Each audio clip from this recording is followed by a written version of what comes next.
अस्सलाम वालेकुम everyone, welcome back to my channel. I hope you all are doing great. So आज की video में मैं आपके साथ कुछ हेयर केयर सीक्रेट और हैक्स शेयर करूंगी जिनको फॉलो करके आप लॉन्ग शाइनी और हेल्थी हेयर्स जो है वो अचीव कर सकते हैं। So without further any due let's get start the video. So hack number 1 हमारे पास ये है कि सबसे पहले हम लोग ऑब्जर्व कर लेते हैं कि आप लोग अपने जो हेयर्स हैं वो किस चीज़ से ब्रश करते हैं।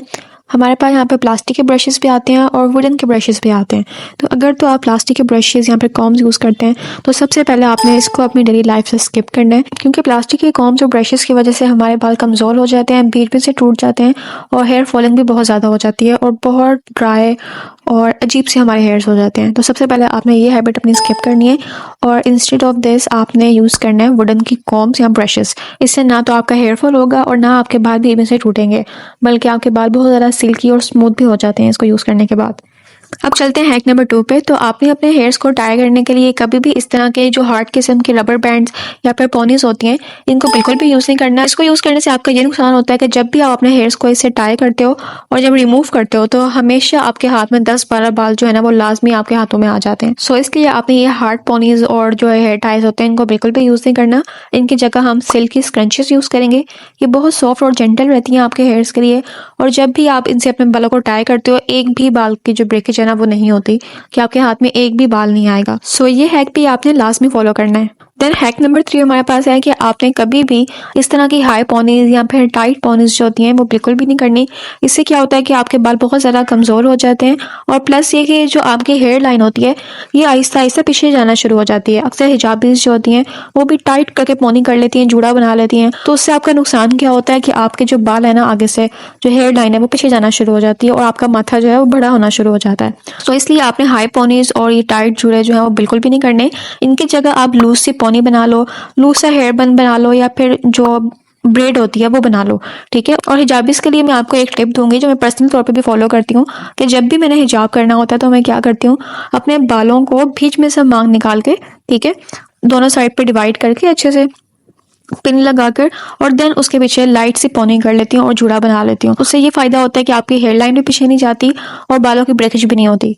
सो हैक नंबर 4 हमारे पास है कि आपने कभी भी डायरेक्टली अपने हेयर्स के अंदर शैम्पू को यूज़ नहीं करना, हमेशा पानी में डाइल्यूट करके फिर यूज़ करना है, ठीक है। इससे क्या फ़ायदा होता है कि आपके हेयर्स जो हैं वो अच्छे से वॉश भी हो जाते हैं और आपका शैम्पू भी कम यूज़ होता है, क्योंकि हम जो शैम्पू यूज़ करते हैं हम कोई मतलब ऑर्गेनिक शैम्पूज तो यूज़ नहीं करते ना, हम सल्फर वाले जो शैम्पू होते हैं वो यूज़ करते हैं। उससे क्या नुकसान होता है कि हमारा हेयर फॉल बहुत ज़्यादा हो जाता है। तो पहले तो आप कोशिश करें कि आप कोई जो ऑर्गेनिक शैम्पूज होते हैं वो यूज़ कर लें, और अगर आप वो यूज़ नहीं कर सकते हमेशा शैम्पू को पानी में डाइल्यूट करके फिर यूज़ करना है, ठीक है। उसको यूज़ करने का तरीका क्या होता है कि आपने बराबर क्वांटिटी के अंदर शैम्पू और पानी लेके उसको अच्छी तरह से मिक्स कर लें, ठीक है, और देन फिर अपने स्कैल्प के अंदर आप जो है वो शैम्पू करके उसको साफ करना शुरू कर दें, ठीक है। So hack number 5 is hair oiling. तो आपने अपनी हेयर ऑयलिंग का लाजमी ख्याल रखना है।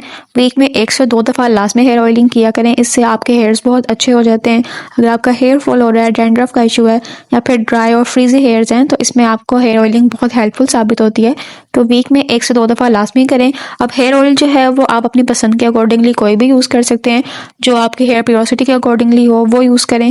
बेशक वो आलमंड ऑयल हो, कोकोनट ऑयल हो, मस्टर्ड ऑयल हो, जो भी आपको सूट करता है वो आप हेयर ऑयल यूज़ कर सकते हैं। बस शर्त ये है कि आपने हेयर ऑयलिंग लाजमी करनी है। और अगर आप मेरी सजेशन पूछना चाहते हैं कि मैं अपने हेयर्स पे क्या यूज़ करती हूँ या फिर आपको क्या सजेस्ट करूँगी, तो मैंने पिछले दिनों एक मैजिकल हेयर ऑयल की रेसिपी जो थी वो आपके साथ शेयर की थी। आप लोग वो बनाकर भी ट्राई कर सकते हैं। उससे जितना भी हेयर फॉल आपका होता है वो सारा रुक जाता है और इतने मोटे और घने आपके बाल हो जाते हैं और सिल्की स्मूथ आपके हेयर्स हो जाते हैं। तो ये मेरी रेसिपी जो है वो ट्राई एंड टेस्टेड है, मैं इसको बहुत अरसे से यूज़ करती आ रही हूँ। तो आप भी इसको एक दफ़ा बनाकर लास्ट में यूज़ करना। मैं इसकी वीडियो का लिंक जो है आपके साथ शेयर कर दूंगी। सो अगर आप ये बनाना चाहो तो आप ये बना सकते हो, आपको बहुत से बेनिफिट्स जो हैं वो हासिल होंगे। और यहाँ पर मेरे पास बहुत हेल्पफुल चीज़ मौजूद है, ये है हेयर ऑयल एपिलेटर।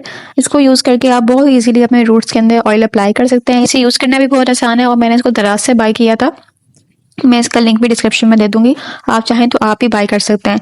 इससे हेयर ऑयलिंग जो है वो बहुत इजी हो जाती है, आपको किसी के तरले भी नहीं मारने पड़ते हो, आप खुद ही अपने हेयर्स के अंदर ऑयलिंग कर लेते हो। हैक नंबर 6 है कि आपने अपने हेयर्स के लिए इस तरह के स्कैल्प मसाजर्स लाजमी यूज़ करने हैं। इससे आपके स्कैल्प के अंदर जो ब्लड की सर्कुलेशन होती है वो तेज़ हो जाती है, जिससे आपके रूट्स के अंदर से नए बाल निकलना शुरू हो जाते हैं और प्लस आपके बाल हेल्थी भी हो जाते हैं। सो इसे आप किसी भी टाइम पे यूज़ कर सकते हैं, ड्यूरिंग शावर भी यूज़ कर सकते हैं। और ड्यूरिंग शावर यूज़ करने का ये फ़ायदा होता है कि आपका जो स्कैल्प है ना वो अच्छे से डीपली क्लीन हो जाता है। और कुछ लोग होते हैं उनको ना मतलब स्कैल्प पे इचिंग होती है, शावर लेने के बाद भी खारिश होती रहती है, तो वो इसी वजह से होती है कि आपका स्कैल्प जो है ना वो सही से क्लीन नहीं हुआ होता। तो इसकी हेल्प से मैंने नोट किया कि मेरा स्कैल्प जो है वो बहुत ज़्यादा क्लीन हो जाता है और बिल्कुल भी आपके स्कैल्प पे ना इचिंग नहीं होती। और दूसरा ये कि आप इसको आफ्टर शावर जब आपके बाल जो हैं वो खुश्क हो जाएं तब भी आप इसको यूज़ कर सकते हैं। बस किसी भी टाइम पे आपने इसको यूज़ करना है जिससे आपकी ब्लड की सर्कुलेशन जो है वो अच्छी हो जाए, ठीक है।